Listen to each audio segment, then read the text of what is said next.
नमस्कार, आप देख रहे हैं प्राइम न्यूज और मैं हूं आपके साथ आलोक शुक्ला। देश भर में फैली कोरोना की दूसरी लहर के बीच केसों की संख्या में लगातार कमी आ रही है और इस कमी के बाद यह उम्मीद भी जताई जा रही है कि 31 तारीख के बाद लॉकडाउन में छूट भी मिल सकती है। दिल्ली के मुख्यमंत्री अरविंद केजरीवाल ने इस बात के संकेत भी दे दिए हैं। दूसरी तरफ उत्तर प्रदेश में इस तरह के संकेत नहीं दिए गए, लेकिन उम्मीद जरूर जताई जा रही है कि यूपी में भी 31 मई के बाद छूट मिल सकती है। लेकिन गिरते हुए केसों के बाद कोरोना की तीसरी लहर का भी खतरा बरकरार है। ऐसे में अगर लॉकडाउन में छूट दी जाती है तो ये छूट कहीं तीसरी लहर के खतरे को बढ़ा न दे, इस बात का डर भी है। तो कोरोना की तीसरी लहर डर के बीच लॉकडाउन को खोलने की क्या तैयारी है, क्या समझने की कोशिश आज यहां पर करनी चाहिए। अगले 1 घंटे की बहस में आज हम यहां पर यही समझने की कोशिश करेंगे कि आखिर तैयारियां क्या होनी चाहिए, सरकार का किस तरह का रोड मैप है, और अगर लॉकडाउन में किसी भी तरह की छूट दी जाती है तो क्या ये तीसरी लहर को भी पास लाने की तैयारी तो नहीं हो जाएगी।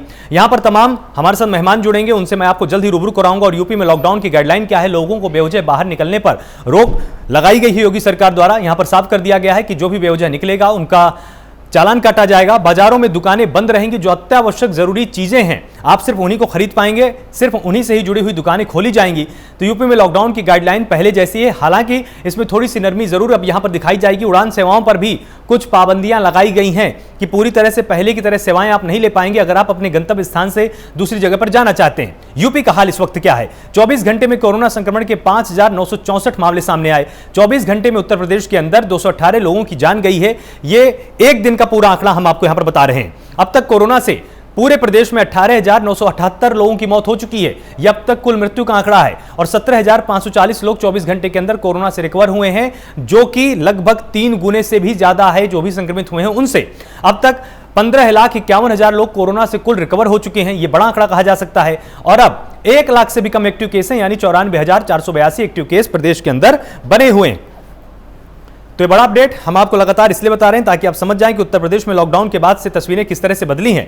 क्योंकि पहले जहां पर केसेस बहुत ज्यादा संख्या में सामने आ रहे थे, लेकिन लॉकडाउन लगने के बाद ग्राउंड जीरो से प्राइम न्यूज ने जब ये पड़ताल की तो ये पाया कि हर जगह पर अब कोरोना के केस घटते जा रहे हैं। लेकिन अब इसी बीच में योगी सरकार की बड़ी तैयारी है कि लॉकडाउन में आपको छूट दी जाएगी। वो छूट किस तरह से होने वाली है, क्या इसका खामियाजा तो नहीं भुगतना पड़ेगा? पूरे देश में कोरोना के आंकड़े क्या हैं? आपको बताएं कि लगभग 3 लाख लोगों की मौत हो चुकी है और 3,55,000 लोग 24 घंटे के अंदर कोरोना से ठीक हुए हैं। ये बहुत बड़ा आंकड़ा पूरे देश के लिए कहा जा सकता है। आपको बताएं कि कुल 2,34,00,000 लोग कोरोना से अब तक पूरे देश में ठीक हुए हैं और देश में कोरोना के अभी भी 28 लाख से ज्यादा एक्टिव केस लगातार बने हुए हैं, जो कि चिंता की बात कही जा सकती है। क्योंकि लगातार इस पर सरकारें काम कर रही हैं, राज्य सरकारें लगातार तरह तरह की गाइडलाइंस इस पर जारी कर रही हैं। उत्तर प्रदेश में 31 मई तक के लिए कोरोना कर्फ्यू है, छत्तीसगढ़ में 31 मई तक, पंजाब में भी 31 मई तक पाबंदियां लागू रहेंगी और ओडिशा में 1 दिन अधिक यानी 1 जून तक लॉकडाउन लगा रहेगा। और आपको बताएं कि महाराष्ट्र में 1 जून तक लॉकडाउन रहेगा, पश्चिम बंगाल में 30 मई तक पाबंदियां लगातार लागू रहेंगी, पंजाब के अलावा छत्तीसगढ़ में भी 31 मई तक लॉकडाउन लगा रहेगा। तो ये तमाम राज्यों की तस्वीरें हैं जहां पर अलग अलग तारीखों पर यहां पर कर्फ्यू लगाया गया है, कहीं पर लॉकडाउन लगाया गया है। मध्य प्रदेश की बात करें तो 31 मई के बाद छूट मिल सकती है। छत्तीसगढ़ की बात करें तो 31 मई तक लॉकडाउन रहेगा, क्योंकि बहुत सारे ऐसे क्षेत्र थे जहां पर लगातार केस सामने आए थे। आपको बताएं कि यूपी में लॉकडाउन की गाइडलाइंस क्या है। आवश्यक सेवाओं और औद्योगिक गतिविधियों पर रोक नहीं लगेगी, जो कि पहले की तरह थी कि जो फ्रंटलाइन वर्कर्स हैं उनको लगातार मौका दिया जाएगा कि वो काम पर जा सकेंगे। यहां पर सरकार की मंशा यही है कि जो उत्पादन से जुड़े हुए लोग हैं वो कहीं पर भी प्रभावित ना हो, साथ ही जो डॉक्टर्स हैं उनको ना रोका जाए। यहां पर सरकार की मंशा यही कि रोडवेज बसों को भी यहां पर चालू रखा जाए, हालांकि उनको समय समय पर सैनिटाइज किया जाएगा। साप्ताहिक बाजार बंद रखे गए हैं क्योंकि इनमें भीड़ भाड़ ज्यादा हो जाती है और इसको नियंत्रित करना मुश्किल हो जाता है सरकार के लिए। इसलिए सरकार की मंशा यही है कि रोडवेज बसों के अलावा जो साप्ताहिक बाजार हैं उन पर भी कुछ पाबंदियां लगातार लगी रहें और जो भी बेवजह जाएंगे यहां पर साफ तौर पर जिलाधिकारियों को आदेश दिया गया है कल कि अगर उनके जिले में किसी भी तरह से व्यवस्था फैले तो वो अधिक से अधिक लोगों का चालान काट सकते हैं, जुर्माना लगा सकते हैं और दंडात्मक कार्रवाई की जाएगी। जो वाहन बिना किसी अत्यावश्यक कार्य के बाहर निकलते हुए दिखाई दें तो उनको सीज भी किया जा सकता है। इसलिए आप लोग तैयार रहिए कि बिना किसी आवश्यक कार्य के आपको बाहर नहीं निकलना है, क्योंकि नियम सख्त हैं। पहले जहां पर केस उत्तर प्रदेश में लगभग 38,000 के आसपास आ रहे थे, अब आप खुद देखिए कि 5,964 पर यह आंकड़ा आ चुका है। ये बहुत ही नीचे है, लगभग 7 गुना कम हुआ है। और इसीलिए अब आप सबकी भी नैतिक जिम्मेदारी बनती है कि आप घरों में रहें, सुरक्षित रहें और अपने परिवार को भी संक्रमण से बचाकर रखें। थोड़ी देर में मेरे साथ तमाम मेहमान जुड़े हुए होंगे। हमारे साथ ममता काले होंगी, प्रवक्ता बीजेपी हैं, राजपाल कश्यप हैं, प्रवक्ता सपा हैं। हमारे साथ प्रोफेसर एके सिंह होंगे, ये प्रवक्ता आम आदमी पार्टी हैं, और साथ ही डॉक्टर स्वाति माहेश्वरी भी होंगी, बाल रोग विशेषज्ञ हैं। और इसके बाद डॉक्टर चिन्मय गुप्ता भी हमारे साथ कुछ वक्त के लिए जुड़ेंगे। जनरल फिजिशियन है अपोलो अस्पताल के, बहुत ही अच्छा अनुभव रखते हैं ये सभी, और इनसे हम समझने की कोशिश करेंगे कि कोरोना की तीसरी लहर के बीच में और जो दूसरी लहर अभी हमारे बीच में है, इन दोनों के संक्रमण दौर में हमको किस तरह की तैयारी करनी है, हमारी जिम्मेदारी क्या है। लगातार इसलिए हम आपको आंकड़े दिखाते रहते हैं। प्राइम न्यूज ने ग्राउंड जीरो पर जाकर लगातार इस तरह की तैयारियां की हैं और आपको बताएं कि लगभग 2,99,000 लोगों की मौत पूरे देश में कोरोना के चलते हो चुकी है। इसलिए इसको सर्दी, खांसी, जुकाम, नजला जैसा समझने की गलती बिल्कुल मत कीजिए, जैसा कि आम लोग बीच में करने लग गए थे, और उसी का परिणाम आप देखिए कि दूसरी लहर के रूप में पूरा देश अब इससे जूझ रहा है। सभी को लगने लग गया था कि अब यह सामान्य बीमारी है, होती है, ठीक हो जाती है, लेकिन जिस तरह से दूसरी लहर में लोगों को कोरोना ने काल का ग्रास बनाया और उसके बाद ब्लैक फंगस ने दस्तक दी, तो यह साफ है यह महामारी बिल्कुल भी हल्के में लेने लायक नहीं है। आपको मध्य प्रदेश में बताएं कि 31 मई के बाद छूट मिल सकती है। छत्तीसगढ़ में 31 मई तक लॉकडाउन लागू रह सकता है। पश्चिम बंगाल की बात करें तो 30 मई तक लॉकडाउन लागू रहेगा, और महाराष्ट्र की बात करें तो 1 जून तक लॉकडाउन यहां पर लागू रहने वाला है। और इसके बाद यहां पर सबसे ज्यादा जरूरी बात यही कि योगी सरकार लगातार काम कर रही है।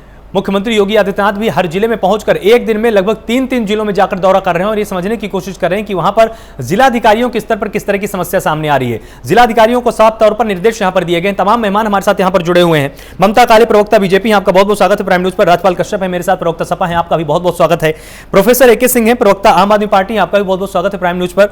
डॉक्टर स्वाति महेश्वरी हमारे साथ बाल रोग विशेषज्ञ जुड़ी हुई हैं, आपका भी बहुत बहुत स्वागत है प्राइम न्यूज पर। सबसे पहले ममता जी आपके पास आते हैं कि जिस तरह से ये कहा जा रहा है, ये संकेत दिया जा रहा है कि अब लॉकडाउन में 31 मई के बाद छूट मिलेगी, क्या सरकार इसके लिए पूरी तरह से तैयार है कि अगर इसके बाद संक्रमण बढ़ता है? क्योंकि देखिए तीसरी लहर को आपको भूलना नहीं है, सुप्रीम कोर्ट भी बोल चुका है, WHO भी बोल चुका है कि तीसरी लहर भी आ सकती है। क्या इसके हिसाब से तैयारियां आपके पास पूरी हैं?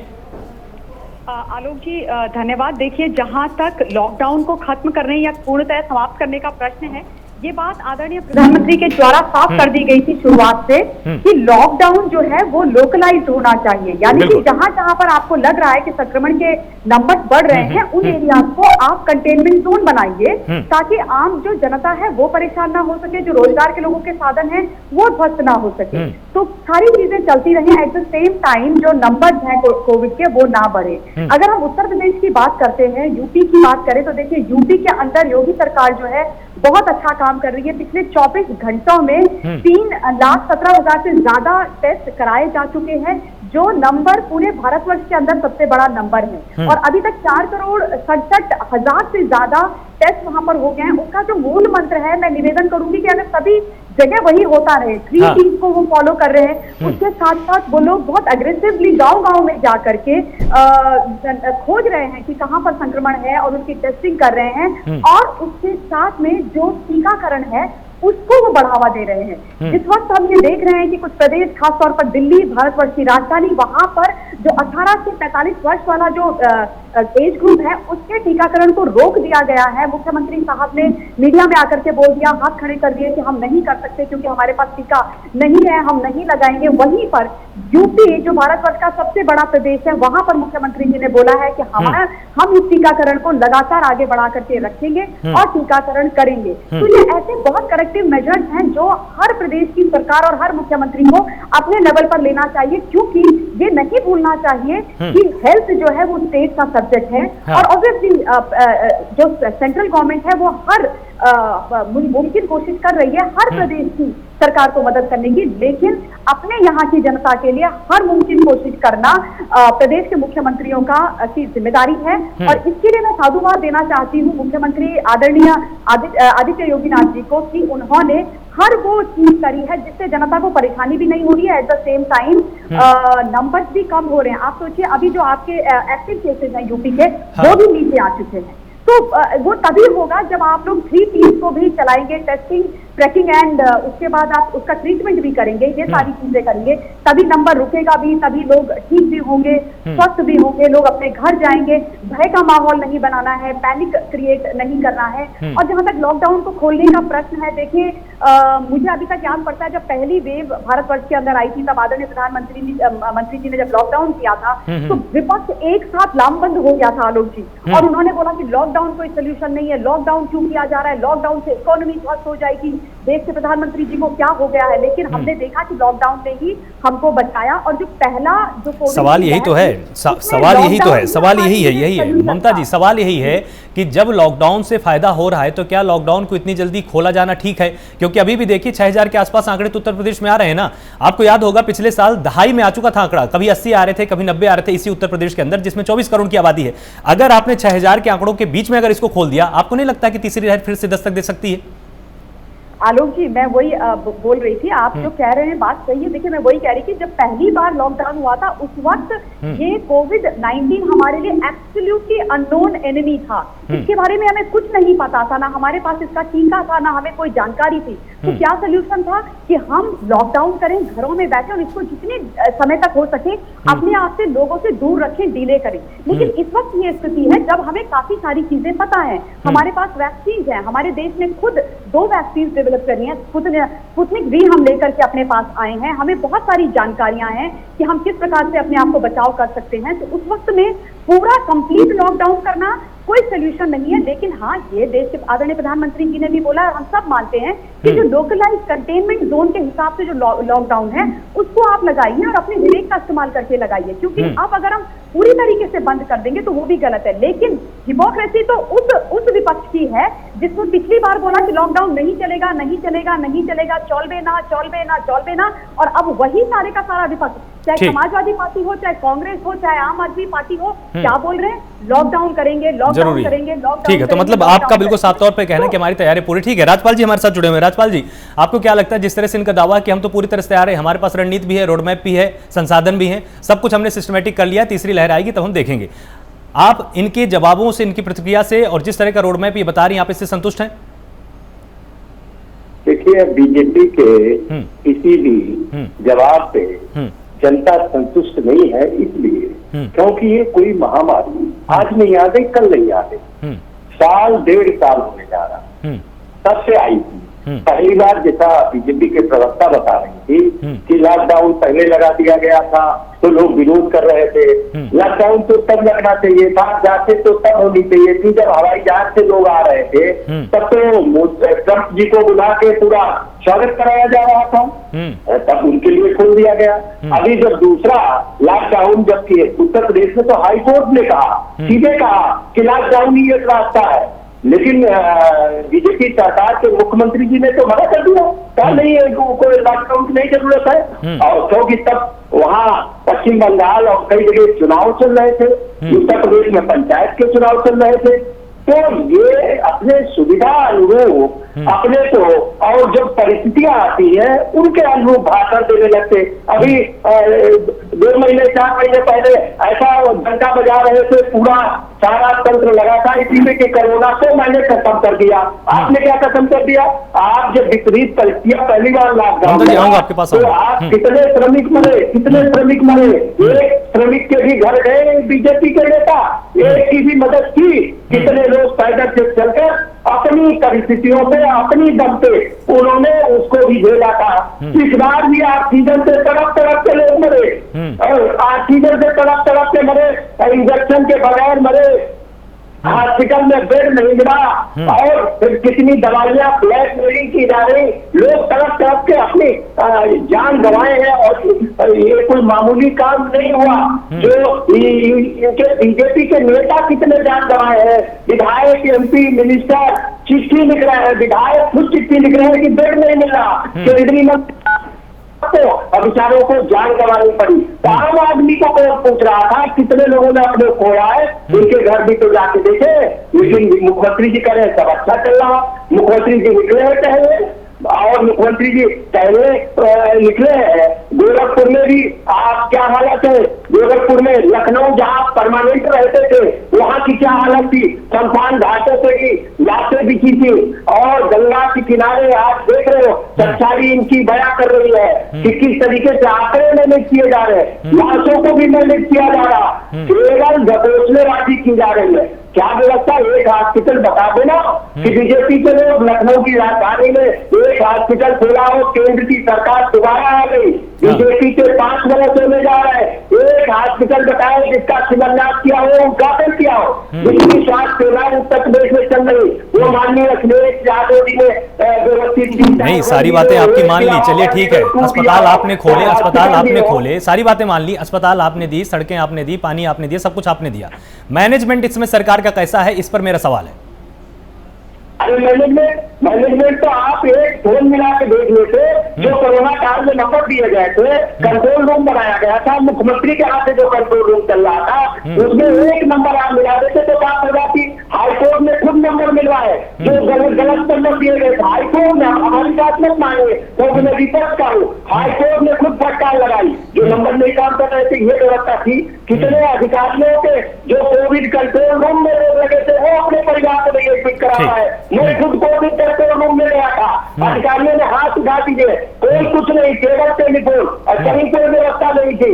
लोग तड़प तड़प के मर रहे थे, केवल डेली नहीं सूची जारी हो जाती थी। आज ये व्यवस्था देखेंगे, ये अधिकारी देखेंगे। अब मुख्यमंत्री के हाथ में, मुख्यमंत्री ने सब मोर्चों पे विफल हो गए। अब केवल फोटो सेशन चल रहा है घूम घूम के, हर जगह की न्यूज, हर जगह फोटो सेशन। और आप बताइए, झांसी गए थे मुख्यमंत्री जी, झांसी में डॉक्टर लोग कुछ अपना एप्लीकेशन देना चाहते थे, समस्याओं को बयां करना चाहते थे, उनको उठा के पकड़ के जेल में बैठ दिया गया। तो ये कौन सी मदद कर रहे हैं? जिन डॉक्टरों ने अपने बेचारे कम संसाधनों में भी लोगों को बचाने का काम किया, जान देने का काम किया। ठीक है रतवाल जी, आ रहा हूं मैं आपके पास, आ रहा हूं। ठीक है, हमारे साथ प्रोफेसर AK सिंह भी जुड़े हुए हैं। प्रोफेसर साहब, हम आपसे यहाँ पर समझना चाहेंगे कि क्या लॉकडाउन को अभी बिल्कुल भी ढील देने का समय आ चुका है क्या? क्योंकि जिस तरह से आंकड़े सामने आ रहे हैं, आपको याद होगा कि जहां 100, 150, 200, 250 की संख्या में दिल्ली में मामले आते थे, आपकी सरकार है वहां पर अचानक एक बहुत ज्यादा बूम यहां पर देखा गया। हालांकि मैनेजमेंट अच्छा किया राज्य की सरकार ने, अब आंकड़े धीरे धीरे बहुत कम हो रहे हैं। तो क्या 31 मई के बाद ही तुरंत छूट देना ठीक रहेगा? आलोक जी, आप जानते हैं कि लगभग 36% तक पॉजिटिविटी रेट दिल्ली में बढ़ चुका था। बिल्कुल बिल्कुल। और लॉकडाउन के बाद अभी 4% तक आ चुका है। इसलिए लॉकडाउन का पूरा फायदा हो रहा है, ये तो सभी देख रहे हैं। और लॉकडाउन आगे जारी रहेगा, ये मेरा विश्वास है, क्योंकि हम ऑफिशियली कुछ बोल नहीं सकते इस पर। बिल्कुल। लेकिन लॉकडाउन से फायदा होगा, इसलिए लॉकडाउन को आगे बढ़ाया जाना चाहिए। अब लॉकडाउन के दौरान जो हमारी जनता है, जो हमारे लोग हैं, उनकी मूलभूत सुविधाओं के साथ साथ उनके रोजगार से लेकर उनको खाने पीने, उनकी सहूलियत कैसे हो, इस पर हमें विचार करना है और इसी विचार पर हमें आगे बढ़ना है। अब इस समय वैसे आरोप प्रत्यारोप का समय नहीं है। हमने बहुत आरोप प्रत्यारोप कर लिए। हमारे बीजेपी के जो प्रवक्ता थी, काफी कुछ उन्होंने आम आदमी पार्टी के बारे में कुछ रखा है। हम कुछ नहीं रखना चाहते, हम दो चीजें रखना चाहते हैं। अभी आज की न्यूज है कि गोरखपुर की एक प्राइवेट लैब में 10,000 टेस्ट किए गए कोविड के, और उन 10,000 का डेटा अपलोड नहीं किया गया। ये अभी 1-2 दिन पहले की बात है, और योगी सरकार ने उस पर जांच बैठाई है। हम ये नहीं कहते हैं योगी जी की गलती रही होगी या बीजेपी की गलती है, लेकिन ये एक लैब जो संज्ञान में है, ऐसे कितनी लैब हैं जहाँ पर कि ऐसा हुआ होगा, हमारी संज्ञान में ही नहीं है। तो जो ये डेटा का खेल चल रहा है ना, ये खेल बंद कर देना चाहिए। ठीक। अभी आपके संज्ञान में होगा कि लगभग 2100 के आसपास शिक्षकों की मौत हो गई जो कोरोना ड्यूटी में लगे थे, जिससे माननीय जो मंत्री महोदय हैं 3 मृत्यु माना। तो ऐसी असंवेदनशीलता ठीक नहीं है। और आज के जमाने में जब सारी चीजें नेट पे हैं, मीडिया पे हैं, लोग देख रहे हैं, मोबाइल बना रहे हैं, तो ऐसे में केवल झूठ बोलना, वो मोदी जी की एक भाषण का याद आता है कि झूठ बोलो, इतनी जोर से बोलो और इतने लोगों से लगने लग जाए। ठीक है। तो हम खैर उस पर नहीं जाएंगे। हमारा जो चाहे बीजेपी की सरकार हो, चाहे आम आदमी पार्टी की हो, चाहे कांग्रेस की पार्टी की हो, हमें ये मिलकर सोचना है कि हमें किस महामारी से निकलने के लिए अच्छे से अच्छा क्या फार्मूला मिले। बिल्कुल, मैं आपके पास मैं इसी सवाल के साथ आऊंगा अब कि आखिर इसका रोडमैप क्या होना चाहिए। डॉक्टर स्वाति महेश्वरी हमारे साथ हैं, बाल रोग विशेषज्ञ हैं। स्वाति जी, बहुत बहुत स्वागत है आपका प्राइम न्यूज पर। आपसे सवाल ये कि देखिए, तीसरी लहर में सबसे ज्यादा यही बात कही जा रही है कि बच्चों के ऊपर हमला हो सकता है। जो वायरस म्यूटेट होगा वो बच्चों को अब की बार निशाना बनाएगा, क्योंकि पहली लहर में आपने देखा होगा कि जो बड़ी उम्र के लोग थे, 60 साल या उसके आसपास के, उन पर उस वक्त हमला किया गया। जो दूसरी लहर आई उसमें युवा वर्ग खास तौर से ज्यादा बीमार हुआ, और अब ये कहा जा रहा है कि जब तीसरी लहर आएगी तो उसमें बच्चे खास तौर पर होंगे। और आप एक बाल रोग विशेषज्ञ हैं, किस तरह की तैयारी की जरूरत है पूरे देश को? देखिए, बहुत ज्यादा तैयारी की जरूरत होगी, और मेरे ख्याल से लॉकडाउन पर कोई विवाद नहीं होना चाहिए, क्योंकि अगर हम बात ये भी करें कि पूरे भारत ने नहीं लगाया, तो भी जितने भी राज्य थे जहां जहां भी संक्रमण बहुत ज्यादा रहा है, चाहे वो बीजेपी शासित राज्य हो, चाहे किसी और पार्टी से शासित राज्य हो, सभी को लॉकडाउन ही लगाना पड़ा। इसकी स्पीड ब्रेकिंग करने के लिए कोई और विकल्प सामने नहीं था। और लगातार मेडिकल फ्रेटर्निटी इसके लिए मांग भी करती रही कि जल्द से जल्द लॉकडाउन लगना चाहिए, ताकि हम संक्रमण की रफ्तार को रोक सके। वरना जो हमने देखा वही हुआ, जो हम बोल भी रहे थे, जिसकी हम लोग आशंका भी जता रहे थे कि लगातार अस्पताल बहुत ज्यादा फुल होंगे, लोगों के पास बेड्स नहीं होंगे, हेल्थ केयर वर्कर्स इन्फेक्टेड होंगे। और हमने देखा कि बहुत सारे डॉक्टर्स की शहादत भी हुई है इस पूरे कोरोना जो अभी हमारी सेकेंड वेव आई है उसमें। तो अब देखिए, बहुत जरूरी समझना ये है कि जब हम बात कर रहे हैं कि आने वाली वेव बच्चों को बहुत ज्यादा प्रभावित कर सकती है, ऐसे में 2-3 चीजें हमें करना बहुत जरूरी है। पहली बात, हमें एडल्ट वैक्सीनेशन को बहुत तेजी से बढ़ाने की जरूरत है, जगह जगह तक ले जाने की जरूरत है, क्योंकि एडल्ट वैक्सीनेशन का इनडायरेक्ट इफेक्ट बच्चों के ऊपर पड़ता है। क्योंकि जितना ज्यादा हम हर्ड इम्यूनिटी की तरफ बढ़ेंगे, उतना हमारे बच्चे ऑटोमेटिकली सुरक्षित होते हैं। दूसरी चीज ये भी है कि हमें बच्चों के लिए, देखिए, ट्रायल्स शुरू हो चुके हैं वैक्सीन के, और वही मुझे लगता है कोवैक्सीन ने जो है 12 साल से ऊपर के जो बच्चे हैं उनके ऊपर पहले भी ट्रायल किया है। तो कहीं ना कहीं हम उस डेटा का आकलन भी कर सकते हैं, जबकि उन्होंने अभी 2 साल से 18 साल के बच्चों के ऊपर ट्रायल्स को दोबारा शुरू किया है। और वो नतीजे भी हम उम्मीद कर रहे हैं कि जल्दी आएंगे। लेकिन कहीं ना कहीं हम 12 साल वाला जो है उसकी तरफ भी ध्यान दे सकते हैं कि वो ट्रायल के नतीजे कैसे आए थे, और उसे कहीं ना कहीं ब्रिज ट्रायल के साथ इमरजेंसी अप्रूवल की तरफ जल्द से जल्द ले जाया जा सकता है। तीसरी चीज है कि हमें इंफ्रास्ट्रक्चर अपना बहुत स्ट्रॉन्ग करना होगा।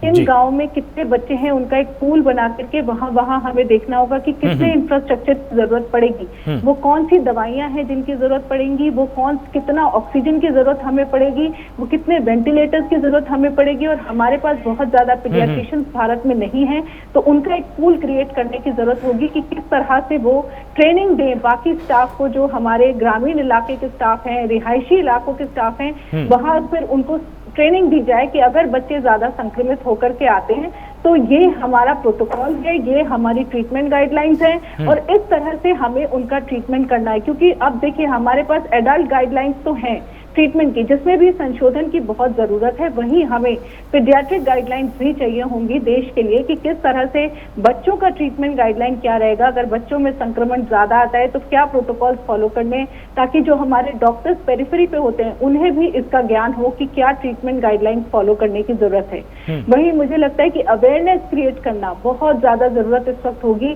खासतौर से हमारे ग्रामीण इलाकों में, ताकि वहां पे जो हमारे लोग हैं वो इसको जल्द से जल्द पहचान सके कि क्या लक्षण है, किस तरह के लक्षण बच्चों में उभर कर सामने आ सकते हैं, कौन से वो शुरुआती लक्षण है जिसमें कि हमें मेडिकल जो है हमारे वहाँ पे डॉक्टर्स हैं, जो भी हमारे कार्यकर्ता हैं, आशा वर्कर हैं या ANMs हैं, उनको हम कब जो है अप्रोच कर लें और उनसे बात करें कि हमारे बच्चे में ये लक्षण दिखाई दे रहे हैं, तो जल्द से जल्द इनको ताकि ट्रीटमेंट मिल सके। तो इसकी तरफ भी आपको काम करने की बहुत ज्यादा जरूरत है। और वहीं मैं बोलूंगी कि अंधविश्वास गाँव में बहुत होता है वैक्सीन को लेकर के, और जो है हमारे जो ट्रीटमेंट्स हैं, जो कोविड अपने आप में जो एक बीमारी है उसको लेकर के भी बहुत अंधविश्वास रहता है, तो उसको भी दूर करने की बहुत ज्यादा जरूरत है। वैक्सीन की तरफ भी जो है लोगों की उत्साह को बढ़ाने की जरूरत है, और कोविड को लेकर के भी जल्दी पहचानने की जरूरत है। और वही स्क्रीनिंग टेस्ट, अब आपको एंटीजन रैपिड टेस्ट बढ़ाने की बहुत ज्यादा जरूरत होगी, ताकि हम गांव में जल्द से जल्द ये पता लगा सके कि कोई गांव कंटेनमेंट जोन की तरफ तो नहीं जा रहा है। तो जल्द से जल्द हमें ये चीज जरूर सुनिश्चित कर लेनी चाहिए, और उसके लिए हमें स्क्रीनिंग टेस्ट जो है काफी अच्छी मात्रा में बढ़ाने की जरूरत है। जी ममता जी, अब आपके पास आना चाहेंगे। राजपाल जी का तो यही कहना है कि जिस तरह से तैयारी आपको 1 साल में करनी थी, वो तैयारी आपने की नहीं। पूरा इंफ्रास्ट्रक्चर उत्तर प्रदेश के अंदर सपा सरकार में तैयार किया गया, हर तरह से संसाधन हमने दे रखे थे, लेकिन जो मैनेजमेंट करना था उस मैनेजमेंट को करने में आपसे चूक हुई है। देखिए, राजपाल जी से ये पूछिए कि इनके समय पर कितने हॉस्पिटल बने वहां पर पूरे उत्तर प्रदेश के अंदर, जरा उसका आंकड़ा ये दे दे। पहली बात, जिनका ये साथ देते हैं, जिस विपक्ष का ये साथ देते हैं कांग्रेस पार्टी, उस कांग्रेस पार्टी ने पूरे भारतवर्ष में इतने समय से स्वतंत्रता के बाद कितने हॉस्पिटल बनाए, इसका भी आंकड़ा दे दे। एम्स पर ही अगर हम चले जाएं आलोक जी, तो नेहरू जी के समय पर एक एम्स बना, इंदिरा जी ने 0, राजीव जी ने, गांधी जी ने 0, मनमोहन सिंह जी ने 1 बनाया, अटल जी के समय पर 6 बने, और मोदी जी ने 14 एम्स इस देश में बनाए। तो कहाँ, मतलब आप तथ्यों की बात कीजिए ना, सच बात कीजिए। अब जहां तक आज वैक्सीनेशन की बात हो रही है, लॉकडाउन की बात हो रही है, यही अखिलेश यादव थे जो अपनी एकदम छाती पीट करके बोले थे लॉकडाउन काहे कर दिए, लॉकडाउन काहे कर दिए। गलत है, आज बोल रहे हैं लॉकडाउन सोल्यूशन है। यही अखिलेश यादव हैं जिन्होंने बोला कि ये भारतीय जनता पार्टी की वैक्सीन है। इन्हीं के प्रवक्ता आईसीसी ने बोला था कि अगर वैक्सीन लगाओगे, वैक्सीन का विरोध कभी नहीं किया। इतना भ्रम, इतना झूठ बोला गया। वैक्सीन का विरोध कभी नहीं किया। आज कहते हैं अखिलेश यादव जी आंकड़ा डेटा दे करके कि नहीं भारतवर्ष वैक्सीनेशन क्यों नहीं करा रहा है, vaccination is the only solution. जब आप कह रहे थे कि वैक्सीनेशन नहीं होना चाहिए, ये भारतीय जनता पार्टी की वैक्सीन है, नपुंसक हो जाओगे वैक्सीन लगाओगे, तब आपको याद नहीं आया था कि वैक्सीन ही सोल्यूशन है।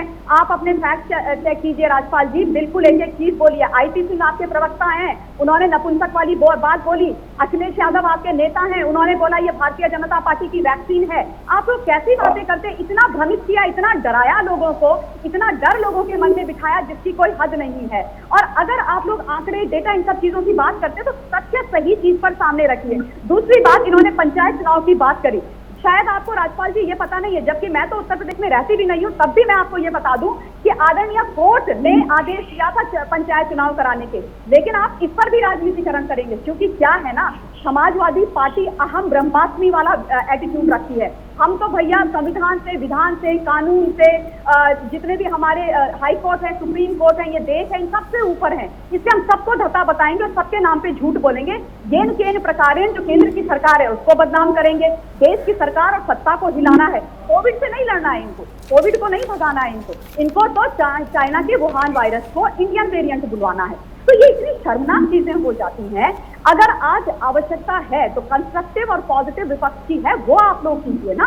आप लोग सच बोलिए, आप लोग सरकार के साथ खड़े हो जाइए। राजनीति करेंगे राजपाल जी, कोई टेंशन नहीं है, आप और मैं भी करेंगे, जम के करेंगे, रंज के करेंगे। पर पहले इस महामारी से, जो वैश्विक महामारी है, उससे तो अपने लोगों को बचा ले। और जहां तक देखिए दिल्ली का सवाल है, दिल्ली में भी आपके प्रवक्ता कह रहे थे कि मैंने ये बोला वो बोला। आप बताइए, दूसरा, पिछली बार जब पैंडेमिक हुआ था तो मुनादी करवाई गई थी दिल्ली के अंदर आम आदमी पार्टी के द्वारा कि जितने भी माइग्रेंट लेबरर्स हैं वो अपने अपने घरों को चले जाएं, उनकी गाड़ियां, बसें खड़ी हैं बॉर्डर पर। सब झूठ था, कोई बसें नहीं खड़ी थी। फिर भी यूपी ने और बिहार ने अपनी बस भिजवा करके अपने लोगों को बुलवाया। इस बार का ये आलम है। आज तक जब से सेकंड वेव आई है तब तक 8 लोग, जितने 8 लाख माइग्रेंट हैं दिल्ली के, वो ऑलरेडी यहाँ से जा चुके हैं। जब आपको अपनी सरकार पर, अपने मुख्यमंत्री पर भरोसा नहीं होता है, जब उनको बचाया नहीं जा सकता है, तो लोग भागते हैं। और आप उनको भागने में उनकी मदद भी नहीं करते, उनको भागने देते हो आप। अगर आपके वोटर है वो, आपके लोग हैं वो, आप उनको क्यों जाने देते हो? क्या जिम्मेदारी नहीं है? मतलब मैक्सिमम जो व्यक्ति है दिल्ली के अंदर वो सब बाहर से है। देखिए दिल्ली का कोई मूल निवासी नहीं है, हम सारे के सारे लोग यहाँ पर बाहर से आके रहते हैं। झारखंड से हैं, यूपी से हैं, बिहार से हैं, उत्तराखंड से हटाल करके भेज देते हैं। जब वोट चाहिए तो वोट मांग लेते हैं। ये राजनीति, मतलब कोविड के ऊपर, पैंडेमिक के ऊपर, लोगों की सांसों और लाशों के ऊपर राजनीति करेंगे तो ये दुखदाई और शर्म की बात है। आलोक, ठीक है, जवाब ले लेते हैं राजपाल जी से। ठीक है राजपाल जी। देखिए, बीजेपी के प्रवक्ता महोदय ने बड़ी अच्छी तरीके से झूठ और भ्रम फैलाने का काम किया। मैं पूछना चाहता हूँ, ये बता दें कि उत्तर प्रदेश में योगी जी ने कौन सा हॉस्पिटल बनवाया है? लखनऊ की राजधानी, दूर मत जाए, लखनऊ की राजधानी में जिसका शिलान्यास किया, उद्घाटन किया। हम आपको बता रहे हैं, माननीय कितने हॉस्पिटल बनाए? नहीं, मैं बता रहा हूँ आपको, सूची अखिलेश यादव ने कितने हॉस्पिटल बनाए? आप ये बताइए। अखिलेश यादव ने आप ये बताइए कि आपने बोला कि टीकाकरण करवाने से नपुंसक हो जाते हैं। आप बोलिए, आप अपनी जिम्मेदारी तय कीजिए। विपक्ष का मतलब होता है कंस्ट्रक्टिव विपक्ष करना, सरकार को घेरना नहीं, सरकार को गिराना नहीं। लोगों को आप अपनी बारी में बोलिएगा ना, अब मेरी बारी हो तो आप मुझे बोल दीजिए। आप बताइए, आपने अपना जो पैसा है। ममता जी, एक बार पहले आप उनका उत्तर आ जाने दीजिए ना। एक बार पहले उनका उत्तर आ जाए, उसके बाद फिर आप अपना तर्कपूर्ण आप जवाब दे दीजिएगा। राजपाल जी बोलिए। पहली बात तो हॉस्पिटल मैं सूची गिरा दूंगा और सूची भेज भी दूंगा, अपना नंबर दे देना, आप सूची लंबी चौड़ी भेज देंगे तो मुझे मत दीजिए। आप जनता को बता दीजिए अभी।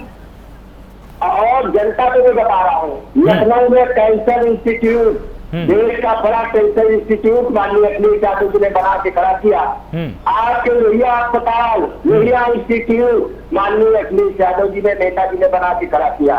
आपके एक बच्चों का हॉस्पिटल बड़ा लखनऊ में बना के खड़ा किया। KGMU का एक्सटेंशन किया, PGI का एक्सटेंशन किया, सिविल हॉस्पिटल का एक्सटेंशन किया। आपके कई हॉस्पिटल लखनऊ में बना खड़े। 101, 102 गाड़ियां चलाने का काम किया। दवाई का पर्चा 1 रुपए में उत्तर प्रदेश में करने का काम किया। इलाज मुफ्त में करने का काम किया। और कैंसर, लीवर और किडनी की जो गंभीर बीमारियां हैं उनको मुक्त करने का काम माननीय अखिलेश यादव जी ने किया। आप सुनते जाइए, आपके गोरखपुर में भी 500 बेड का जहाँ योगी आदित्यनाथ जी रहते हैं और पता नहीं कब से चिल्लाते रहते, केवल भाषण में है उनके योजनाएं। 500 बेड का इंसेफ्लाइटिस का हॉस्पिटल बना के खड़ा किया है। आपके गोरखपुर में भी एम्स के लिए भी योगी आदित्यनाथ एम्स न बने उसके लिए अलंगे आ रहे थे, क्योंकि जमीन के लिए अलग डाला। तो माननीय अखिलेश यादव जी ने सबसे कीमती जगह एम्स के लिए गोरखपुर में देने का काम किया। चौथाई में मेडिकल कॉलेज बनाने का काम किया, जालौन में बनाने का काम किया, झांसी में बनाने का काम किया, अम्बेडकर नगर बनाने का काम किया। और जितने ट्रामा सेंटर बना दिए, लखीमपुर, हरदोई, कई जगह ट्रामा सेंटर भारी संख्या में बना दिए। तो आज तक योगी सरकार चला नहीं पाई, बाकी तक नहीं कर पाई। और आप 500 सीटें MBBS की बढ़ाने का काम किया, PG की सीटें बढ़ाने का काम किया और PGI मेडिकल की सुविधाएं लोहिया और इनके डॉक्टरों को देने का काम किया। आप कितना सुनेगी? आप बता दें, हॉस्पिटल बता दीजिए उत्तर प्रदेश में जो योगी आदित्यनाथ ने बनाया हो। आप तो हम सैकड़ों योजनाएं गिनाते हैं स्वास्थ्य क्षेत्र में।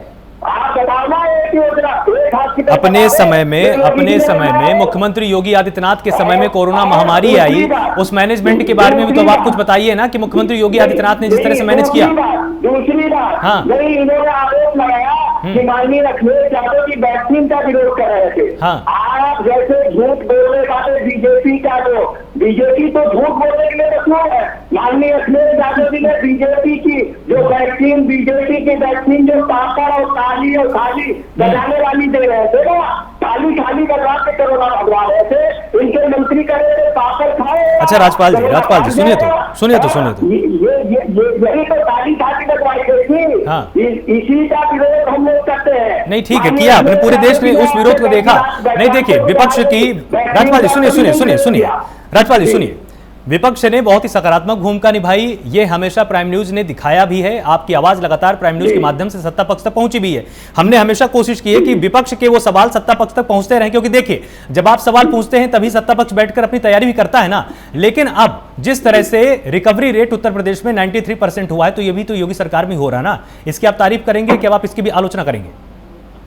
नहीं आलोक जी, रिकवरी रेट क्या है? जब आप बताइए, गांव में स्थित तो देखिए ना, गांव में एक गांव में 10-10, 15-15, 20-20, 50-50 लोगों की मौत हो रही है। तो आखिर कहाँ है? बिल्कुल। शहर में लोग जागरूक हुए, शहर में लोगों ने अपनी व्यवस्था खुद स्वयं की।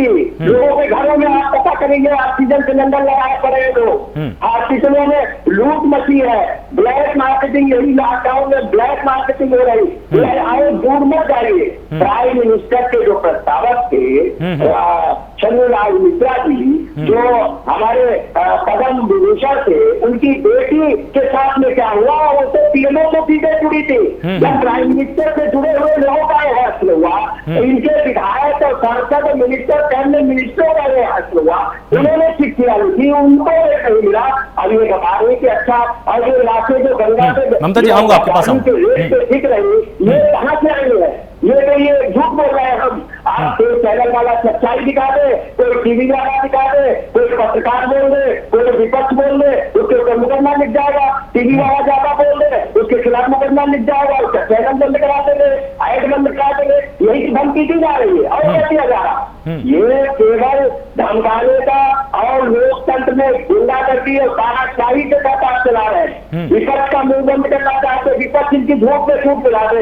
इन्होंने बता दिया 3 शिक्षकों की मौत हुई है, कोर्ट में भी जवाब दे दिया 3 शिक्षकों की। अब बताइए इनसे कौन झूठ बोलने वाला? ये झूठों का महादेव है बीजेपी।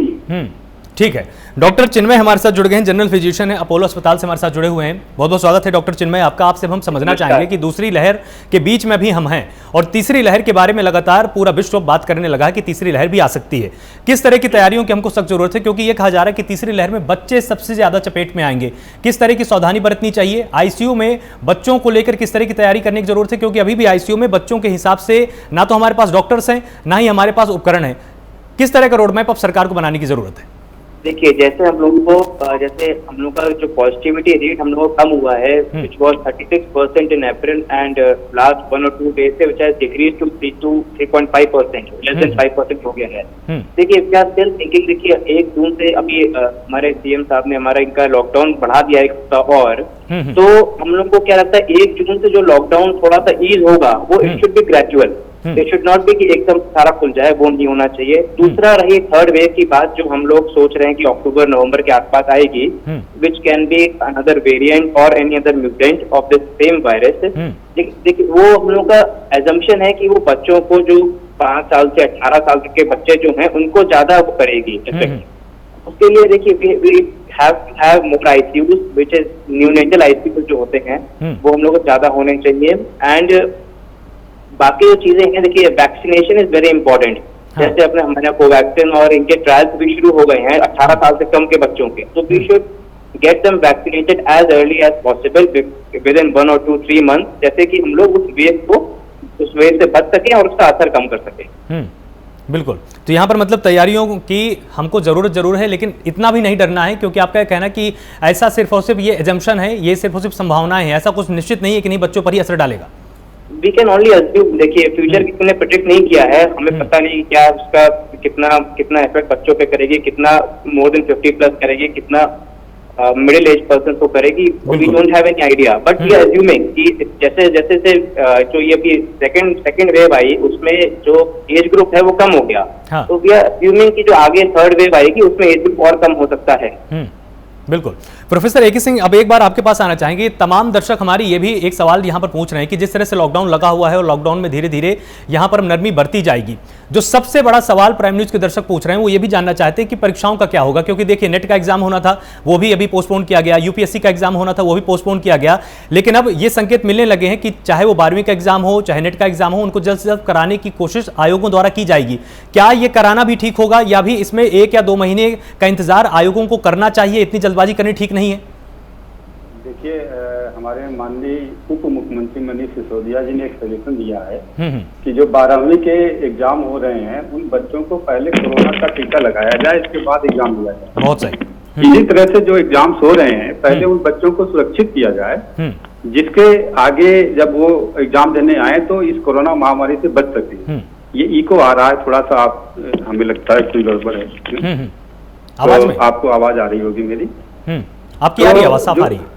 हाँ, तो हमारा ये कहना है कि ये सब परीक्षाएं तो होनी ही चाहिए, बिना परीक्षाओं के तो हम एग्जाम का रिजल्ट कैसे दे सकते हैं, ये थोड़ा क्वेश्चन है, बड़ा क्वेश्चन है। लेकिन एग्जाम से पहले हमारी क्या प्लानिंग है, क्या तैयारी है, हम कैसे करेंगे, इसकी पूरी रूपरेखा केंद्र सरकार को देनी चाहिए। अच्छा, आपका दूसरा ये प्रश्न था कि जो थर्ड लहर आ रही है इसकी तैयारी क्या है। हमारे बीजेपी के प्रवक्ता ने ये नहीं बताया तैयारी क्या है, आपका आरोप जड़ दिए कि विपक्ष क्या कर रहा है। तो मैं बता दूं कि आम आदमी पार्टी पूरी तरह से तैयार है। जो हमारे पीडियाट्रिक्स सेक्शन है उनको तैयार कर रहा है कि थर्ड लहर आने से पहले हम इसको इतना समुचित व्यवस्था कर लें कि इससे निपटा जा सके। और तीसरी बात, अभी एम्स का मामला उठाया था बीजेपी प्रवक्ता ने कि मोदी सरकार ने 14 एम्स की बनाए हैं। तो मैं आपको बता दूं कि जो कह रही थी कांग्रेस ने सिर्फ 1 एम्स बनाए हैं, तो उसमें से मैं उनको सजेस्ट कर रहा हूँ, ये नोट कर लें कि कांग्रेस ने 1 एम्स बनाए थे, बाकी 6 एम्स अटल बिहारी वाजपेयी ने घोषणा की थी, इसके बाद उनकी सरकार चली गई थी, जिसको कांग्रेस ने पूरा कराया।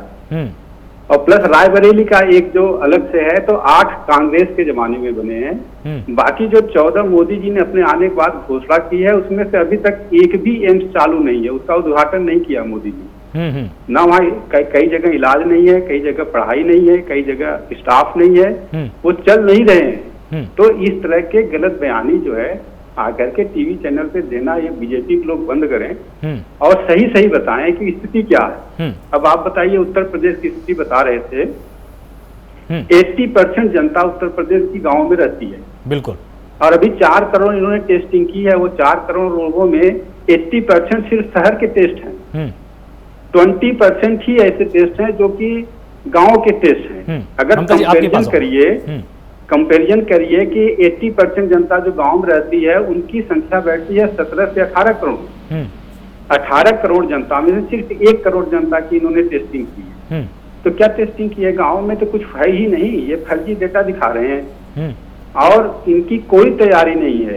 ये इनकी एक ही तैयारी है कि किस तरह से डेटा मैनिपुलेट किया जाए। जैसा मैंने अभी बताया कि गोरखपुर की एक लैब ने 10,000 टेस्ट किए और उनको डेटा अपलोड नहीं किया। तो जब डेटा ही नहीं अपलोड करोगे, टेस्ट तो कर देंगे, डेटा अपलोड नहीं करोगे, तो अपने हाथ में है सारा डेटा खेल। जो इनकी टीम 11 है यही तो खेल खेल रही है।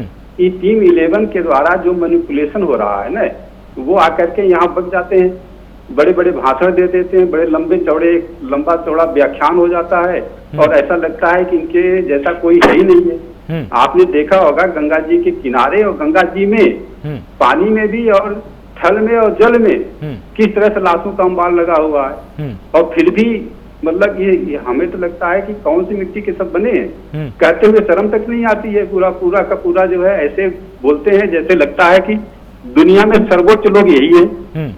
तो ये हमारी कोई शिकायत नहीं है। मैं ये कह रहा हूँ कि जो तथ्य है उसको सत्य बोलिए ना।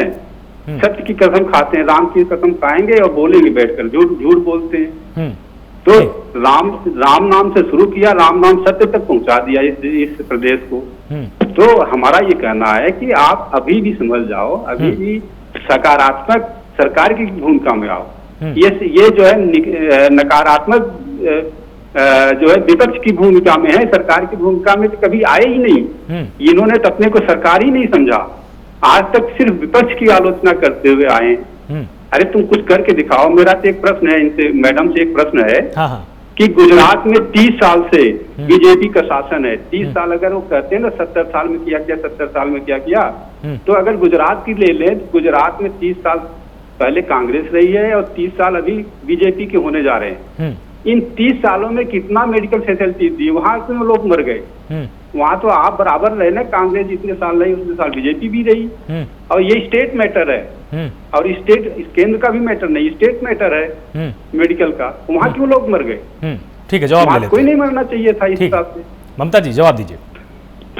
हाँ आलोक जी, बहुत बड़ी बड़ी बातें बोली गई और खुलेआम झूठ बोला गया, पर खैर क्या किया जाए। जिस पार्टी की बुनियाद झूठ पर हो, जिस पार्टी के मुख्यमंत्री आला नेता झूठ का पुलिंदा हो, जिस व्यक्ति ने आदरणीय अन्ना हजारे जी का इस्तेमाल करके, अरे अन्ना हजारे जी के आधे से ज्यादा लोग आपके किरण बेदी से लेके हो, जिस आदमी ने अपने बच्चों की झूठ की कसम खाई हो, सब आपके पार्टी में है। सारे जो है जितने भी अन्ना आंदोलन के आधे से ज्यादा लोग बीजेपी में है, और प्रवक्ता महोदय बीजेपी में है, आधी बसपा बीजेपी में है। अरे बहस फिर कहीं और चली जाएगी ना, अन्ना हजारे पर नहीं है ना बहस ममता जी, मैं बात कर रही हूँ इसी पर आ जाइए ना। कोरोना पर रही है, लॉकडाउन पर रही है। आलोक जी, अरे अन्ना हजारे के सारे लोग उनके पार्टी में हैं। इन्होंने प्रश्न आपसे पूछा कि मेडिकल इंफ्रास्ट्रक्चर कितना डेवलप किया गया बीजेपी द्वारा, बस।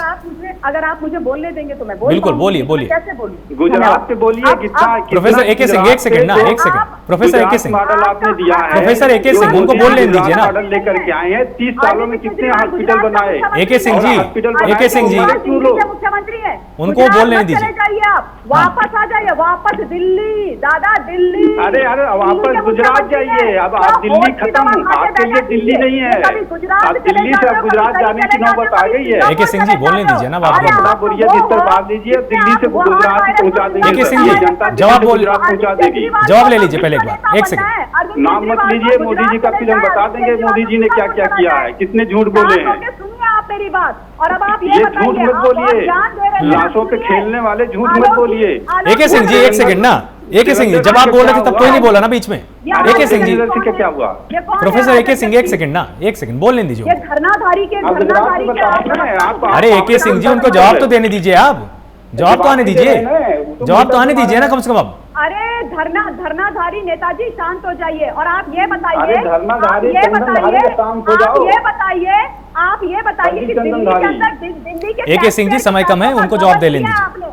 दिल्ली के टैक्सपेयर का पैसा गबन किया है आपने, और मैं बताती हूँ कैसे। 2015 में छोड़ दीजिए। अरे कहाँ जा रही है पैसा? ठीक है छोड़िए ना। AK सिंह जी एक सेकंड आप मैनिपुलेट मत कीजिए इस तरह से। AK सिंह जी एक सेकंड, AK सिंह जी एक सेकंड, ऐसे नहीं, ना बिल्कुल नहीं, बिल्कुल नहीं। AK सिंह जी, करोड़ रुपए केंद्र ने जो AK सिंह जी बहस उस पर नहीं है ना। कहाँ गई? AK सिंह जी कहां से कहां आप ले जा रहे हैं इस तरह से? मैनिपुलेट इस तरह से मत कीजिए डिबेट को। ममता जी आपसे इस पर जवाब दीजिए कि मेडिकल इंफ्रास्ट्रक्चर को लेकर जो इन्होंने आरोप लगाया उसमें बीजेपी ने कितना काम किया और अब आगे की आपकी तैयारियां क्या है? बाकी सारी विवादों को आप पीछे छोड़ दीजिए। मुझे कुछ बातें नहीं, मुझे भी कुछ तथ्य रखने हैं आलोक जी, और मैं वो रखकर ही छोड़ूंगी। ठीक है ना, किसी को पसंद आए या ना आए। दिल्ली की अगर बात हुई तो दिल्ली की बात की जाएगी। पूछिए अरविंद केजरीवाल से, भारतवर्ष की राजधानी के मुख्यमंत्री है ना, इनसे पूछे कि 2015 में इन्होंने बोला था कि 2020 तक दिल्ली के अंदर 1000 मोहल्ला क्लिनिक होगी, वर्ल्ड क्लास लेवल की मोहल्ला क्लिनिक होगी, और हर बीमारी का उसके अंदर इलाज होगा। हजारों करोड़ रुपए का पैसा टैक्सपेयर का उसमें लगा। एक मोहल्ला क्लिनिक यहाँ पर नहीं है। गबन किया इन्होंने, झूठ बोला है इन्होंने। 6 साल में एक अस्पताल ये खड़ा नहीं कर पाए हैं। दिल्ली के अंदर जब 415-420 मेट्रिक टन पर दिन ऑक्सीजन की रिक्वायरमेंट है तो ये 900 मांगते हैं केंद्र से। क्रायोजेनिक टैंकर्स इनके पास नहीं है। इनका विधायक घर के अंदर 600 से 700 से 800 से 900 ऑक्सीजन सिलेंडर छुपा के रखते हैं और उनकी कालाबाजारी करते हैं। जब इनको रेमडेसिविर 52,000 मिली तो आदरणीय हाई कोर्ट ने बोला तो इन्होंने बोला कि 2500 रुपए है। झूठों को यहाँ पर बिठा करके रखा हुआ है। लोगों की सांसों पर और लोगों की लाशों पर राजनीति ये करते हैं। नवनीत कालरा जो अभी जेल के अंदर है, ऑक्सीजन कॉन्सेंट्रेटर की कालाबाजारी करने वाला, उसको इन्होंने दिल्ली के अंदर 2020 में सम्मानित किया था ये बोल करके कि ये दिल्ली का बहुत सम्मानित व्यक्ति है। और ये प्रश्न करेंगे, इनको चिट्ठी भेज करके इनको साफ साफ तौर पर बता दिया गया था कि भैया अपनी तैयारी कीजिए। इन्होंने हर न्यूज चैनल पर जाकर के मुख्यमंत्री ने बोला कि मैं सेकंड वेव के लिए तैयार हूँ, मेरे पास इनफ पर्याप्त मात्रा में ऑक्सीजन है, मैं लोगों के घरों घरों में जाकर के ऑक्सीजन डिलीवर कराऊंगा, मेरे पास पर्याप्त मात्रा में बेड है। ये कुछ नहीं कर पाए और उसके बाद केंद्र की सरकार ने DRDO से लेकर के इंडियन एयरफोर्स, आर्मी, नेवी से लेकर के दिल्ली के अंदर मदद करवाई और केंद्र की सरकार ने यहाँ पर बेड सुरक्षाएं मुहैया कराई है, यहाँ पर ऑक्सीजन दी है। हाँ, मैं मानती हूँ केंद्र की सरकार की जिम्मेदारी है ऑक्सीजन देना, लेकिन इनके पास तो क्रायोजेनिक टैंकर्स तक नहीं थे। ये उस ऑक्सीजन को लेकर के नहीं आए और यहाँ पर बैठ करके झूठ बोलेंगे। यहाँ पर जब मैं सच बोलूंगी तो मेरे बीच में बोलेंगे। ये अराजकता ये लोग फैलाएंगे और फिर ये उम्मीद करेंगे कि इनके झूठ को मजबूरी न किया जाए। ये नहीं चलेगा, ये नहीं चलेगा आलोक जी, ये गलत बात है। जो अराजक ठीक है पहले इनसे पूछिए कि वो 1000 नहीं। अब हम दूसरी जगह, अब हम जाते हैं। डॉक्टर चिन्मय हमारे साथ हैं, एक बार रुकिए, एक सेकंड रुकिए आप लोग। डॉक्टर चिन्मय, अब जिस तरह से लॉकडाउन को कहीं ना कहीं पर राहत देने की बात की जा रही है, आपकी यहाँ पर क्या सुझाव है? आप क्या मानते हैं कि लॉकडाउन को अभी चरणबद्ध तरीके से हटाना चाहिए, छूट देनी चाहिए, या भी इसको कम से भी कम 2 हफ्ते या 3 हफ्ते तक अभी और लागू रखना चाहिए ताकि केसों को बहुत ही कम किया जा सके? सुझाव क्या है आपका? देखिए 31 मई तक तो अभी लॉकडाउन है ही, और उसके बाद हम 1 जून को एक्सपेक्ट कर रहे हैं कि थोड़ा सा ईजिंग होगी लॉकडाउन में। बिकॉज जैसे कि अभी हमारे पास लास्ट 24 आवर्स में 1600 केस आए हैं दिल्ली में, तो उसके मुझे लगता है और हफ्ते भर में ये 25-30% और कम हो जाने चाहिए केसेस। उसके बाद धीरे धीरे करके देखिए, इट इज ऑलवेज बेटर कि 1 हफ्ता और लॉकडाउन हम लोग आगे बढ़ा दें, बिकॉज जो चेन जो बनी हुई है for the last 1 month 1.5 month वो टूटनी जरूरी है और वो टूट भी रही है। तो 1 हफ्ता और बढ़ जाएगा मेरे हिसाब से तो और अच्छा रहेगा, जैसे कोविड केसेस और कम हो जाएंगे। और दूसरा, अगर नहीं भी बढ़ता 1 हफ्ता तो ईजिंग हो जानी चाहिए लॉकडाउन की, लेकिन इन फेजेस एकदम से पूरा फुटना चाहिए। दूसरा, मैं आपको एक और बात बताना चाहूंगा, जैसे बच्चों की 3rd वेव पे बात हो रही थी, उसके लिए कोवैक्सीन के जो ट्रायल्स हैं वो मोर देन 12 ईयर ओल्ड बच्चों के लिए शुरू हो गए हैं और वो जल्दी हम लोगों को करना चाहिए। कोवैक्सीन अगर बच्चों में लगे तो देखिए वो बच्चों की इम्यूनिटी बूस्ट करेगी और मोर्टेलिटी एंड मोबिलिटी जो बच्चों की है वो कम होगी। देखिए फर्स्ट वेव में children 4% children one affected, only 4%, less than 18, but second wave में 10 to 15% हो गए हैं। That is why we are assuming कि हम लोगों को एंटिसिपेटिंग कि 3rd वेव में बच्चों का इन्वॉल्वमेंट ज्यादा हो सकता है। I am talking about less than 18 year old. तो गवर्नमेंट जितने ज्यादा से ज्यादा लेस देन 18 ईयर ओल्ड बच्चों को हम लोग बिल्कुल वैक्सीनेट कर सकें before this 3rd wave arise, so that will be better for us. And दूसरा, एक स्पेशल टास्क फोर्स और paediatric Covid care centre should be opened in every district और एवरी सिटी ऑफ इंडिया के। ठीक, तो आप सभी मेहमानों का बहुत बहुत शुक्रिया यहाँ पर अपने अपने विचार रखने के लिए। आप सभी ने बहुत ही तर्कपूर्ण आज यहाँ पर बातें रखी। विपक्ष ने भी सरकार को घेरने की पूरी कोशिश की कि लॉकडाउन पर किस तरह की तैयारी थी, लॉकडाउन से पहले क्या तैयारी थी। और यहाँ पर जो सबसे बड़ी बात रही, सत्ता पक्ष ने भी बहुत ही धीरज के साथ यहाँ पर साफ करने की कोशिश की कि भले ही तीसरी लहर की दस्तक जरूर सुनाई दे रही है, लेकिन सरकार पूरी तरह से तैयार है, सचेत हो चुकी है। और ब्लैक फंगस को लेकर भी तैयारियां राज्य की सरकार द्वारा की जा रही हैं और उसके लिए पूरा देश भी तैयार है। लगातार आप सभी भी अपना ध्यान रखिए, अपने घर में रहिए, लॉकडाउन के नियमों का पालन कीजिए, क्योंकि देखिए आपके अनुशासन के चलते ही अब धीरे धीरे केसेस की संख्या कितनी कम हो चुकी है। मास्क जरूर लगाइए, बाजार से दूरी बनाकर रखिए, हाथों को समय समय पर साबुन से धोते रहिए और लगातार जुड़े रहिए प्राइम न्यूज के साथ। नमस्कार।